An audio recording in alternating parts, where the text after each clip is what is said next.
వేసవికాలం వస్తూనే చాలామందికి కిడ్నీ స్టోన్స్ ఉన్న వాళ్ళలో ఎక్కువ మటుకు అది రిపీట్ అవుతూ ఉంటుంది. సో అలాంటప్పుడు వాళ్ళకి విపరీతమైన నొప్పి వచ్చేసి వాళ్ళు ఎమర్జెన్సీకి రావడం జరుగుతుంది. అండ్ ఎట్ ఏ టైం మాకు ఎమర్జెన్సీలో 3-4 మెంబర్స్ కూడా చూస్తున్నట్టు ఉంటుంటాం.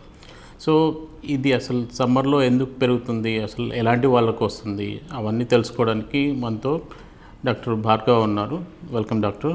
Good afternoon sir. మీరు అడిగిన క్వశ్చన్ చాలా రిలేటెడ్ అండి సమ్మర్ సీజన్తో. ఎందుకంటే చాలా కామన్గా యూరాలజిస్ట్ యొక్క వర్క్లో సమ్మర్లో 90-95% వర్క్ ఈ స్టోన్కు సంబంధించిన వర్క్ మీదనే మనకు చూస్తూ ఉంటాము. కామన్ ఏరియాస్ వచ్చేసి dehydration, less water intake and at the same time మన ఏరియా ఆఫ్ లివింగ్ బట్టి కూడా ఉంటుంది. స్టోన్ బెల్ట్లో మనం ఉన్నామంటే వారి యొక్క ఇన్సిడెన్స్ అనేది ఎక్కువగా ఉంటుంది. అది ఒకటే కాకుండా ప్రజెంట్ జనరేషన్లో తీసుకునే ఆహారపు అలవాట్ల మీద కూడా ఉంటుందండి ఇది ఈ ఇన్సిడెన్స్ అనేది. More of a processed food, more of a animal protein intake, basically protein, any protein I can say, and to the top animal protein intake, less water, more salts and processed food. These are all can be reasons అన్నమాట మనం ఈ stone incidents ఎక్కువ అవడానికి కారణాలని చెప్పొచ్చు. మరి ఇవన్నీ ఒక ఎత్తు, సమ్మర్లో ఎందుకు సార్ మనకు కామన్గా మనం చూస్తున్నాం, మీరు అన్నట్లు రోజుకు 3-4 పేషెంట్స్ ఇయర్లో చూస్తున్నారు అంటున్నారు. ఇవన్నీ కూడా వాటర్ ఇంటేక్, వాళ్ళ యొక్క ఇంటేక్ అనేది సరిగా లేకపోవడం ప్రధాన కారణం కావచ్చు. వీళ్ళు ఓన్లీ వాటర్ తీసుకోవడం వల్ల వాళ్ళకి ఇంకా ఎప్పుడు స్టోన్ రాకుండా ఉండే ఛాన్స్ ఉంటుందా, లేకపోతే వాటర్ ఇంటేక్ అనేది వన్ ఆఫ్ ద ఫ్యాక్టర్స్ మాత్రమేనా? Stone formation is a multi factorial అంటాను. ఒక కారణం అని చెప్పలేను సార్ నేను దాన్ని.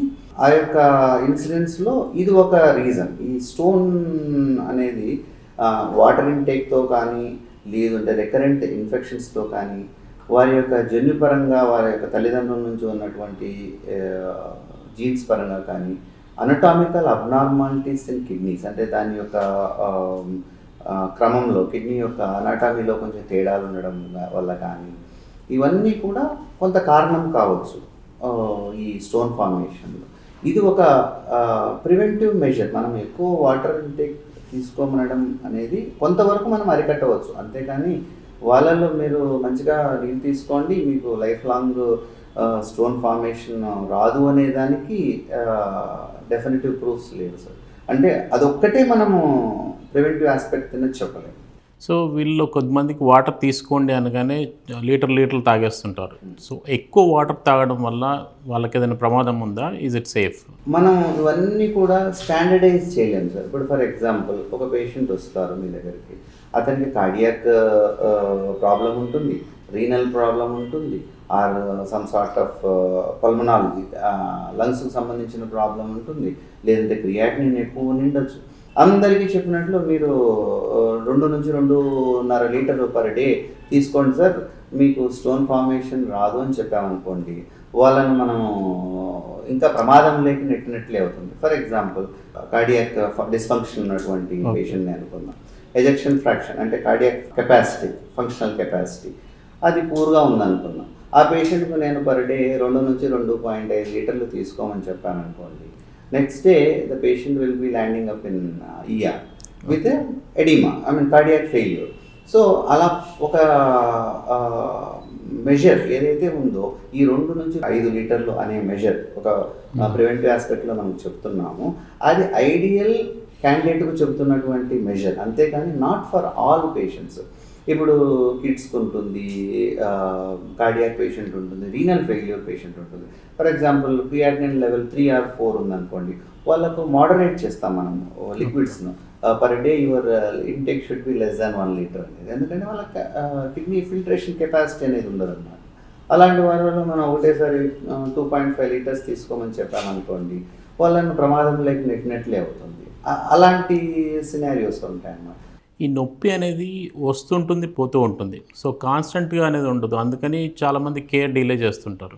సో కొద్దిసేపు ఉంటుంది, సివియర్గానే ఉన్నప్పుడు చాలా సివియర్గా ఉంటుంది. అది తగ్గిన తర్వాత వెంటనే ఇంట్లోనే ఉంటారు. మళ్ళీ ఇంకో ఎపిసోడ్ వస్తే కానీ వాళ్ళు కొన్నిసార్లు రాకపోవచ్చు. సో ఎందుకు ఇలా ఎపిసోడిక్గా ఉంటుంది?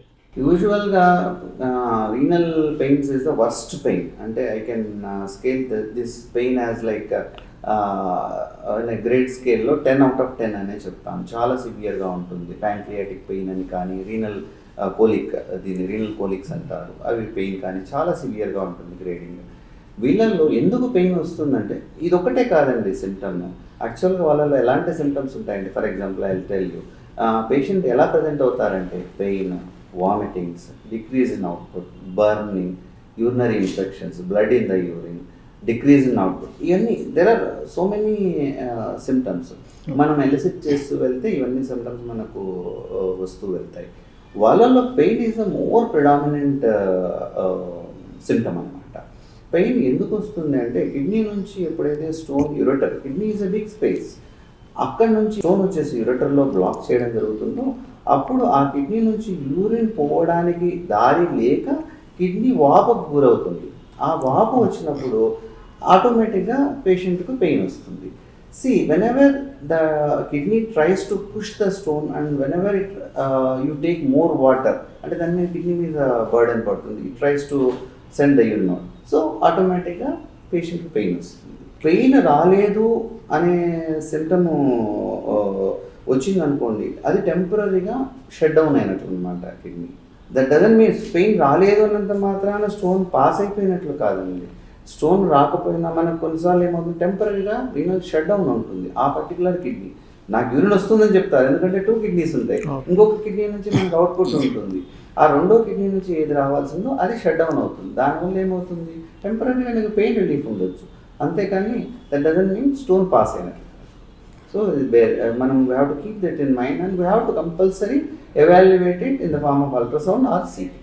సో కొన్నిసార్లు స్టోన్ ఎక్స్రే చూసేసి డాక్టర్స్ కొంతమంది చెప్తుంటారు మీకు స్టోన్ ఉందని చెప్పి, ఇంకొంతమంది అల్ట్రాసౌండ్ అయిన తర్వాత కూడా అందులో కన్క్లూజివ్గా లేదు, సిటీ చేయాలని చెప్తుంటారు.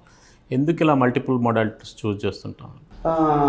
For example I will tell you in a broader aspect. If the patient comes to a doctor with a pain అబ్డామిన్కు 1,00,000 కారణాలు ఉండొచ్చు సార్. ఒక కారణము మనకు కిడ్నీ స్టోన్, లేదు అంటే మనకు ప్యాంక్రియాటిక్ పెయిన్ ఉంటుంది, కోలిసిస్టైటిస్ అంటే గాల్ బ్లాడర్కి సంబంధించిన పెయిన్ ఉంటుంది, లేదంటే intestinal abstraction, any reason it can be A pain. వాడికి పేషెంట్ మన దగ్గర రావడం ఒక పెయిన్తో వస్తాడండి. మన ఎవాల్యుయేషన్ ఎప్పుడు కూడా బ్రాడర్ ఆస్పెక్ట్లో ఉండాలి సార్. పేషెంట్ నా దగ్గరికి వచ్చాడు కదా అనేసి యూరాలజిస్ట్ పరంగా మనము వచ్చాడు కదా అని చెప్పేసి అది కిడ్నీ పెయిన్ అనే ఆ సైడ్ ఎవాల్యుయేషన్ చేయడం అవ్వదు కాదు sir. First we have to get a ultrasound. That gives you, ultrasound is a basic preliminary diagnostic modality. దాంట్లో మనకు బ్రాడ్ స్పెక్ట్రమ్ వస్తుంది. ఫర్ ఎగ్జాంపుల్ ఎక్కడ ఈ ఏరియా లీడ్ చేస్తుంది అంటే ఇక్కడ కిడ్నీలో నీకు స్టోన్ ఉండేదానికి ఆస్కారం ఉంది, లేదంటే ప్యాంక్రియాస్లో నీకు ఇది ఉండేదానికి ఆస్కారం ఉంది. And it may not have 100% diagnostic accuracy. కొన్నిసార్లలో మనం అన్ప్రిపేర్డ్ పేషెంట్ తీసుకున్నాం అనుకోండి, ఫర్ ఎగ్జాంపుల్ బవల్ గ్యాసెస్ ఎక్కువ ఉన్నాయి, అలాంటప్పుడు ఆ అల్ట్రాసౌండ్ అనేది may not pick exactly 100% accuracy అనేది ఉండదు. సో అలాంటి బవల్ గ్యాసెస్ కానీ తినొస్తారు కొందరు, అవన్నీ కూడా మనకు కొన్నిసార్లు 100% అక్యురసీని సాధించలేము. అలాంటప్పుడు ఏం చేస్తామంటే next level of diagnostic modality, దాంట్లో ఏం చెప్తారు, మనకు కొరి చెప్తారు. సో మీకు ఉండేదానికి ఆస్కారం ఉంది, అల్ట్రాసౌండ్లో మనకు కిడ్నీ వాప్ ఉంది అంటే ఎక్కడో బ్లాక్ ఉంది, it gives a lead towards that. For kidney స్టోన్కు లేదు అంటే గాల్ బ్లాడర్ సంబంధించిన ప్రాబ్లం ఉంటే దానికి సైడ్ ఒక చిన్న క్లూ ఇస్తుంది. దెన్ దానికి సంబంధించినటువంటి definitive diagnosis. As of now today CT KUB plain is the diagnostic modality of choice. 100% accuracy ఉంటుంది దాంట్లో. ఈవెన్ 1 mm స్టోన్ కూడా మనకు పికప్ రేట్ ఉంటుంది. Ultrasound is a subjective personality. ఒక పర్సన్ చేస్తే మనకు మిస్ అయ్యేదానికి ఆస్కారం ఉంటుంది. ఇట్స్ లైక్ సబ్జెక్టివ్, ఒక పర్సన్ యొక్క ఎఫిషియన్సీని బట్టి కూడా ఉంటుంది. సిటీలో మనకు చాలా అక్యురసీగా తెలుసు. సో కొన్నిసార్లు ఎక్స్రే అల్ట్రాసౌండ్లో తెలిసిన తర్వాత కూడా ప్రొసీజర్కి వెళ్ళే ముందు again some urologist ask for city ఒకసారి చేయించండి అని, దానికి రీజన్ ఏముంటుందండి? అల్ట్రాసౌండ్ అనేది సబ్జెక్టివ్, అబ్జర్వర్ ఓరియంటెడ్ ఉంటుంది. సిటీలో మనకు it is like blue print, exact information అనేది మనకు దొరుకుతుంది. ఫర్ ఎగ్జాంపుల్ ఇప్పుడు నేను పియూజే స్టోన్ ఒకటి ఉంది, అల్ట్రాసౌండ్లో మనకు అల్ట్రాసౌండ్ డయాగ్నోసిస్ అయిపోయింది. చేసిన తర్వాత మనకు ఎక్కడో చిన్న స్టోన్ మిస్ అయింది. రేపు పొద్దున్న నేను ఇది చేశాను, నెక్స్ట్ అల్ట్రాసౌండ్ మిస్ అయిపోయింది అనుకున్నాం. పేషెంట్ కొన్ని రోజుల తర్వాత మళ్ళీ పెయిన్ వస్తే సార్ మొన్ననే మీరు చేశారు, మనకు మళ్ళీ వచ్చిందంట. అంటే we might have miss that by doing only ultrasound. సిటీలో అలా ఉండదు సార్, మనకి gives you 100% accuracy and information correct. Apart from that it is just like A road map to any surgery. అంటే నాకు ఎలా చేయాలి, ఏ పద్ధతి ద్వారా చేయాలి, ఎంత అక్యురసీ నాకు ఉంటుందని తెలియాలి అంటే సిటీ. ఇంతకుముందు కాలంలో అయితే ఐవీపీ అనేది చేసేవారు సార్, ఇంట్రావీనస్ పైలోటోమీ అనేది. సో అది ఇప్పుడు అబ్సల్యూట్ అయిపోతుంది, చాలా రేర్గా చేస్తున్నాం. Still we are doing it, but CT, once CT has come it is more quick and more informative. So we are doing that. So ఈ ట్రీట్మెంట్ ఆస్పెక్ట్కి వచ్చినప్పుడు మీరు మెడికేషన్తో వెళ్ళాలా లేదా ప్రొసీజర్ ఖచ్చితంగా చేయాలనేది what do you based on, అంటే దేన్ని బట్టి చేస్తుంటారు? ఒక పేషెంట్కు సివియర్ వామిటింగ్స్, ఫీవరు అండ్ పెయిన్తో వచ్చాడు అనుకున్నాం, మనం అల్ట్రాసౌండ్లో కానీ సిబిపి కంప్లీట్ బ్లడ్ పిక్చర్లో కానీ ఇవన్నీ చేయించిన తర్వాత creatinine, functional study of the kidney, ఇవన్నీ చేయించి if the patient is having somewhere around 6 or 7 mm stone on the upper ureter and at the same time total count of WBC complete blood పిక్చర్లో total count అంటారు, infection రేట్ను సూచిస్తుంది, అది around 15,000-16,000 ఉంది, creatinine raise above the normal ఉంది. అలాంటి పరిస్థితుల్లో మనం ఈవెన్ దో స్టోన్ సైజ్ కొంత అటు ఇటు ఉన్నా కూడా మనం ఇంటర్వ్యూన్ చేయడం అడ్వైస్ చేస్తాం అన్నమాట, ఇంటర్వెన్షన్ అడ్వైస్ చేస్తాం. అలా కాకుండా patient symptomatically okay, if the is not having any severe pain, then we can manage a stone up to size 6 or 7 వరకు కూడా మనం కన్జర్వేటివ్ చేయడం జరుగుతుంది, అంటే మెడికల్ మేనేజ్మెంట్ ద్వారా చేయడం జరుగుతుంది. If the stone is big, more than 1 centimeter or some sort of staghorn calculus అంటారు. ఆ స్టాగాన్ క్యాల్కులస్ అనేది ఓన్లీ సర్జికల్ ఆస్పెక్ట్స్ ద్వారానే చేయడానికి సాధ్యమవుతుంది సార్. అవన్నీ కూడా మెడికల్ మేనేజ్మెంట్ ద్వారా అవ్వవు. ఇవన్నీ కూడా stone size dependent, calcium composition, నేను ఇందాక చెప్పాను డిఫరెంట్ టైప్స్ ఆఫ్ స్టోన్స్ ఉంటాయి. దానిలో కొంత టైప్ ఆఫ్ స్టోన్స్ మనం మెడికేషన్ ద్వారా కానీ, ఒక టైప్ ఆఫ్ స్టోన్ మనం సర్జికల్ ద్వారా కానీ, కొన్ని ఇన్ఫెక్టివ్ స్టోన్స్ అని ఉంటాయి, స్టూవైడ్ స్టోన్స్ అంటే ఇప్పుడే చెప్పాను స్టాగాన్ క్యాల్కులస్ అని చెప్పి, అవన్నీ కూడా మనము more long term usage of antibiotic కూడా అవసరం పడుతుంది వాళ్ళకి. సో వీళ్ళకి జనరలీ ఇప్పుడు మోస్ట్ యూజ్డ్ ప్రొసీజర్స్ ఏమున్నాయండి మన దగ్గర అవైలబుల్గా? మా సెంటర్ ప్రకారం మా స్టేట్ ఆఫ్ ఆర్ట్ టెక్నాలజీ ఉందండి. What we have equipped with lasers like thulium laser, TFL అంటారు, thulium fiber laser అంటారు. అది ఒక లేజర్ ఎక్కడ యూజ్ చేస్తామంటే RIRS, రెట్రోగ్రేడ్ ఇంట్రారీనల్ సర్జరీ అంటారు. అలాంటి ఎక్విప్మెంట్ మనము ఈరోజు హోలిస్టిక్ హాస్పిటల్లో ఇన్స్టాల్ చేయడం జరిగింది. It is very advanced procedure RIRS అనేది. అంటే మూత్రనాళం గుండా మనం కిడ్నీలో ఉన్నటువంటి స్టోన్ను మల్టిపుల్ ఫ్రాగ్మెంట్స్ చేసి అప్ టు 2.5 వరకు కూడా మనము వితౌట్ ఎనీ కోత, చిన్న గాయం కూడా లేకుండా చేయడం సాధ్యమవుతుంది. There are multiple options like URSL కానీ, ESWL కానీ, ఓపెన్ పైలోలిథాటమీ అని కానీ, PCNL అని కానీ, ఇవన్నీ కూడా different modalities to treat the stone disease. URSL అంటే యూరెట్రోస్కోపిక్ లిథోట్రిప్సీ, అంటే ఒక చిన్న మెటల్ రాడ్ లాగా ఉంటుందండి, దాన్ని మూత్రనాళం నుంచి పంపించి చిన్న చిన్న స్టోన్స్ను మనం బ్రేక్ చేసి తీయడాన్ని URSL అంటారు. అదే PCNL అంటే ఏంటంటే మనం ఒక చిన్న గాయం చేసి, లాప్రోస్కోపిక్ చిన్న గాయం ఉంటుంది, మన కిడ్నీకి డైరెక్ట్గా మనం హోల్ లాంటిది చేసి దానిలోంచి చిన్న చిన్న పీసెస్ లాగా స్టోన్ తీయడాన్ని PCNL అంటారు, పర్క్యూటేనియస్ నెఫ్రోలిథాటమీ అంటారు. ఇంకా నెక్స్ట్ దానికన్నా advanced method is RIRS. Presently RIRS is a standard of care for renal stones and upper ureteric stones. So ఇప్పుడు రిపీట్ స్టోన్ ఫార్మర్స్ ఉంటారు, వాళ్ళకు ఒకసారి సర్జరీ అయిపోయింది, మళ్ళీ స్టోన్స్ వచ్చాయి. సో ఇలాంటి వాటిలో స్టోన్ కాంపోజిషన్ అలాంటిది ఏమైనా అనలైజ్ చేస్తుంటారా, ఎలా చేస్తారు? Yes sir, there are multiple ways to evaluate it.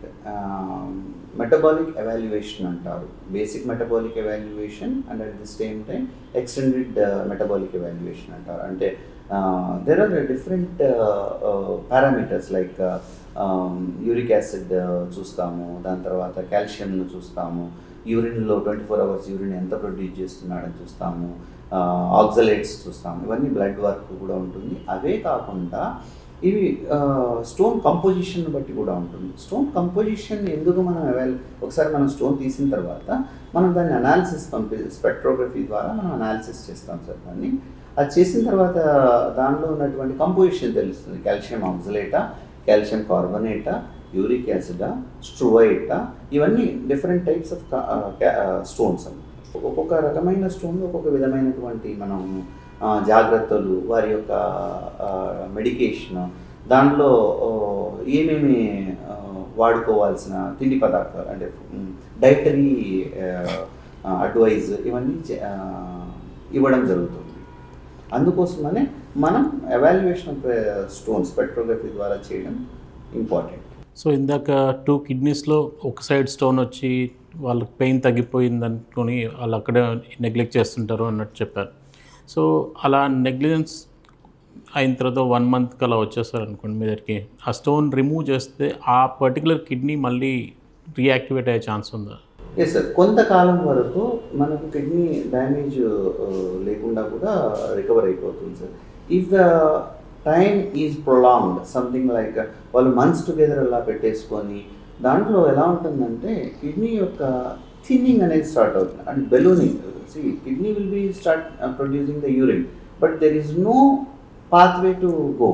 So అలాంటప్పుడు ఏమవుతుంది, కిడ్నీ స్టార్ట్స్ ఎన్లార్జింగ్, అంటే కొంత స్వెల్లింగ్ అవుతూ వెళ్తుంటుంది. స్వెల్లింగ్ అవుతూ వెళ్తే ఏమవుతుందంటే కిడ్నీ ఫంక్షనల్ యూనిట్స్ అని ఉంటాయి. నెఫ్రాన్ అంటే కిడ్నీ యొక్క ప్యారెన్కైమా, అది మంచిగా థిక్గా ఉన్నప్పుడే మనకు హెల్తీగా ఉన్నట్టు. అది థిన్ అవుతూ వెళ్ళిపోయింది అనుకోండి, స్ట్రెచ్ అవుతే థిన్ అవుతుంది.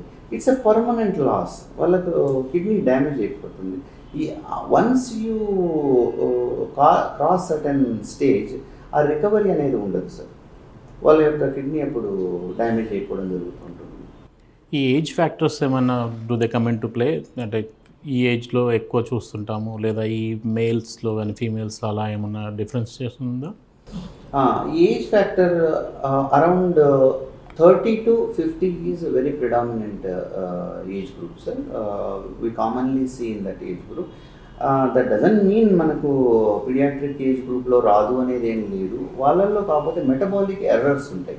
పీడియాట్రిక్ ఏజ్ గ్రూప్లో మనకు కామన్గా మనం చూస్తున్నామంటే వాళ్ళల్లో సమ్ సార్ట్ ఆఫ్ అబ్నార్మాలిటీస్ ఉంటాయి. హైపర్యూరిసిమియా ఇలాంటివి ఏదో సమ్ అబ్నార్మాలిటీస్ ఉంటాయి. వాళ్ళని ఎవాల్యుయేట్ చేయాల్సి ఉంటుంది. అదే జీరియాట్రిక్ పీపుల్లో అంటే మనకి ఇన్ఫెక్షన్స్ పరంగా ఈ స్ట్రువైడ్ స్టోన్స్ అని కానీ స్టాగాన్ క్యాల్కులస్ ఆ స్టోన్స్ ప్రిడామినెంట్గా ఉంటాయి. జెండర్ ప్రిడామినెన్స్ అనేది అంత అబ్జర్వ్ చేయలేదు, బట్ ఎస్ మేల్ ప్రిడామినెన్స్ ఉండేదానికి ఆస్కారం. సో ఈ మేల్స్లో ప్రోస్టేట్ రిలేటెడ్ ఇష్యూస్ చాలా వస్తుంటాయి కదా. సో ప్రోస్టేట్ ఎన్లార్జ్ అయినప్పుడు ఆ యూరిన్ కొంచెం తక్కువ వస్తుంది బయటికి. సో దానివల్ల స్టాగ్నెంట్ అయ్యి అలా వాళ్ళకి ఏమైనా రిస్క్ ఎక్కువ ఉంటుందా?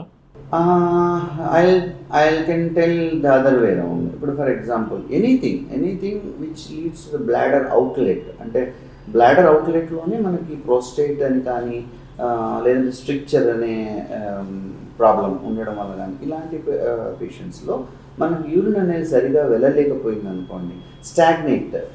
నేను మీకు ఫస్ట్ కాజెస్లో చెప్పాను చూడండి సార్, అనటామికల్ అబ్నార్మాలిటీస్ ఉండేటప్పుడు కూడా మనకు స్టోన్ ప్రిడామినెన్స్ చాలా కామన్గా ఉంటుంది.